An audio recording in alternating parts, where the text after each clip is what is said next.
Foundations of Amateur Radio. A is for antenna, the eyes and ears of any amateur station. You'll spend 80% of your life attempting to get 20% improvement for any antenna you'll ever use.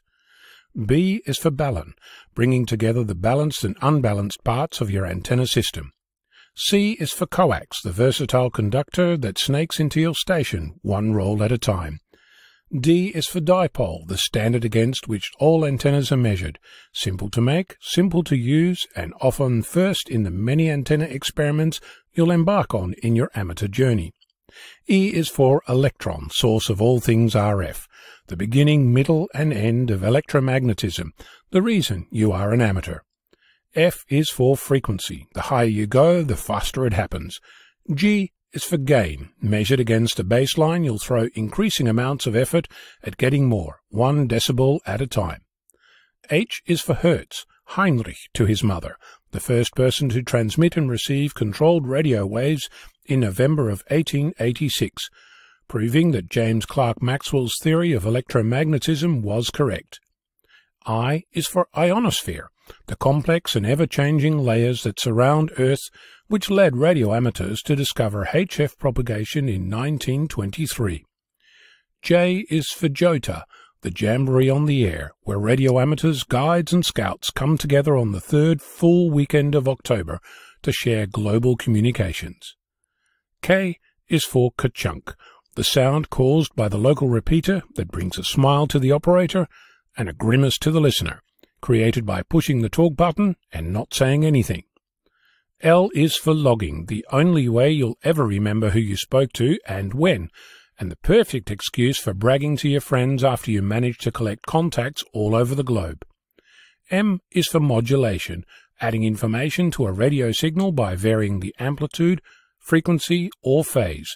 N is for net, a social excuse for getting on air and making noise with your friends. O is for oscillator, making repeating currents or voltages by non-mechanical means. P is for prefix, the beginning part of an amateur call sign that identifies your country or region of origin. Q is for QRP, the best way to make just enough noise to make yourself heard. Low power is the way to go. R is for resonance, the point where a circuit responds strongly to a particular frequency and less to others, used every time you tune a radio or an antenna, or both. S is for shack, the space you call home, where you live your radio dream. The size of the corner of the kitchen table, the backseat of your car, or a purpose-built structure with never enough space no matter how much you try. T is for transceiver, a single box that contains both the transmitter and receiver that share a common circuit. U is for UTC, Coordinated Universal Time, the only time zone that radio amateurs should use for any activity that goes beyond their suburb. V is for VFO, the Variable Frequency Oscillator, that provides radio amateurs with frequency agility, the means to listen anywhere, anytime. W is for waterfall, which displays radio signals across multiple frequencies at the same time.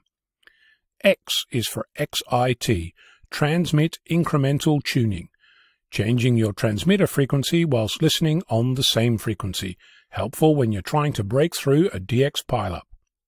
Y is for Yagi, or Yagi-Uda antenna, the most popular directional antenna invented in 1926 by Shintaro Uda at the Tohoku Imperial University in Japan, and popularized to the English-speaking world by his boss Hidetsugu Yagi. Z is for Zulu, the last word in the phonetic alphabet that every amateur should know and use. 7-3 is for best regards. Saying goodbye is hard to do. This says so without fanfare and clears your station from the air. I'm Ono, Victor Kilo 6, Foxtrot Lima, Alpha Bravo.